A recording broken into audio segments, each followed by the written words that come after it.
Ükskord ennemõistsel ajal elas keiser, kes vallutas maid üle kogu maailma. Iga kord, kui ta uue maa vallutas, lasi ta rahuhinnana selle kuningal ühe oma poegadest enda juurde 10 aastaks teenistuse saata. Ühe riigi kuningas pidas mitu aastat vastu, kuid viimaks pidi ka tema alla andma. Aga kuidas sai ta rahu paluda? Tal ei olnud ühtegi poega, ainult 3 tütart. Need nägid, et isa on õnnetu ja tahtsid põhjust teada. Kui vaid 11 oleks poiss, ohkas mees. Me võime küll tüdrukud olla, aga me ei ole kasutud, hüüdsid nemad. Oi, avastas kuningas, te oskate kedrata, õmmelda ja kududa. Aga kas te oskate mõõka käsitseda ja lahinguväljal vaenlasega silmitsi seista? Ma võin proovida, ütles vanim tütar püsti hüpates. Kas ma polegi siis printsess ja kuninga tütar? Ta pani selga meesterõivad ja istus kõige südikama, põlevate silmade ja hõbedaselt särava karvaga hobuse selga ning asus teele, et oma julgust tõestada. Oma tütarde teadmata oli vana kuningas võlur. Ta peitis ennast hiigla suure hundi kujul silla taha ja kui tema tütar lähenes, hüppas ta kihvu paljastades ja hirmuäratavalt urisedes välja. Hirmunud tütarlaps pööras ringi ega peatunud enne, kui ta oli tagasi palees. Kuningas kasutas oma võluvõimeid enne tüdrukut paleesse jõudmiseks. Kui too ratsu seljast maha tuli, kallistas mees teda ja ütles: tänan sind proovimise eest, aga kärbsed vett ei tee. Seejärel proovis teine tüdruk, kuid ka tema ei suutnud hundiga silmitsi seista. Siis oli noorima tüdruku kord. Kas arvad, et sa oled vapram kui su õed väikseke? Ei, vastas too, aga sinu nimel isa võin ma kas või vana kurati tükkideks raiuda või ise vana kuratiks saada. Ma saan hakkama. Tüdruk läks talli, kuid hõbedase täku asemel valis ta oma isa vana sõjaratsu päiksekiire. Ta teadis, et võib selle vana ja väsinud hobuse hoolda oma elu usaldada.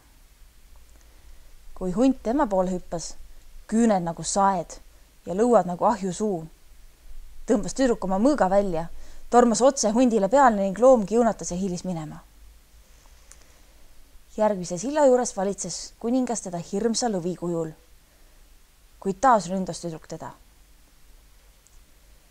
3. silla juures kohtus kuningas temaga 12-pealise tuld purskava lohena. Tüdruk raius ühe pea maha ja lohe muutus tema isaks. Tubli, ütles too, sa oled kõige parem ja vapram tütar ja ka arukas, sest sa oled valinud õige hobuse, kes annab sulle head nõu. Mine koos minu unistusega keisri juurde.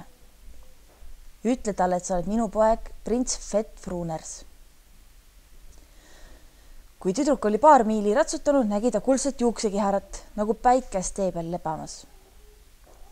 Kas ma peaksin selle üles korjama või lebama jätma, mõtles ta. Hobune päiksekiir hakkas rääkima. Kui sa selle üles korjad, kahetsed sa seda. Aga kui sa selle lebama jätad, kahetsed sa seda samuti. Nii et võta see üles. Kuningatütar riputas loki endale kindlat ümber kaela. Päikesekiir ütles talle: see kuldne kihar kuulub printsess Iljanele, kõige kaunimale tütarlapsele maailmas. Kuningatütar jõudis keisri jõukonda ja ütles, et tema nimi on prints Fett-Fruuners. Ta oli nii rõõmsameelne ja tegutsemisvalmis, et peagi sai temast keisri lemmik kõigi kuningapoegadest paaside seas. Ühel päeval märkas keiser kuldlokikest ja päris Fett-Fruunersilt selle kohta aru. Too vastas: lokk kuulub printsess Iljanele, kõige kaunimale tütarlapsele maailmas. Ma olen kõige võimsam mees, ütles keiser. Nii et kõige kaunim tütarlaps peaks olema minu naine. Kui sa teda minule ei too, jääd oma peast ilma. Fett-Fruuners küsis päiksekiirelt nõu. Hobune vastas: küsi kuningalt taaretega täidetud laev ja purjeta saarele, kus kuri hiidnaine printsess Iljanet vangis hoiab. Mängi kaupmeest ja palu printsessil laeva pardale kaupa vaatama tulla. Siis saad ta ära röövida. Fett-Fruuners tegi nii, nagu päiksekiir soovitas. kui ta printsessiga minema purjetas, ajas hiiglane laeva taga. Igal sammul ulatas hiiglase üks jalg taevasse ja teine vajus läbi lainete merepõhja. Kui laev maale jõudis, oli hiiglane kohe kannul. Päikesekiir ootas kaldal ning Vetfruners ja printsess hüppasid talle selga. Päikesekiir ütles, pane käsi mu vasakusse kõrva, võta välja kivi ja viska see selja taha maha. Vetfruners tegigi nii ja kivi muutus mäeks. Aga hiiglane ronis sellest pingutuseta üle. Päikesekiir käskis oma vasakust kõrvast välja võtta harja ja selle maha visata. See muutus metsaks, mis oli nii tihedaks põimunud, et isegi kävlik poleks suutunud sealt läbi pugeda. Aga hiiglane ronis puu otsa ja kiikus ühelt oksalt teisele nagu üüratu ahv.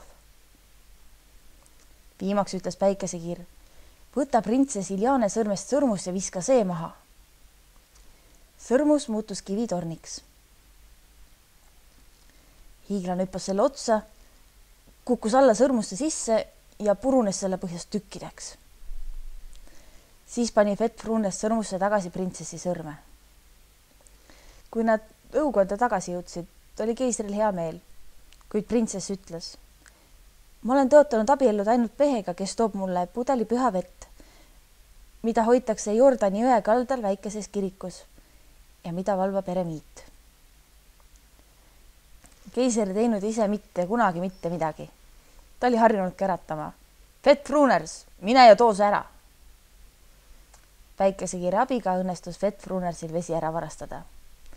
Kui nad põgenemas olid, pani raevunud eremiit nende peal needuse. Kui sa oled mees, saagu sinust naine. Aga kui sa oled naine, saagu sinust mees. Nii saigi Vetfrunersist tõeline prints.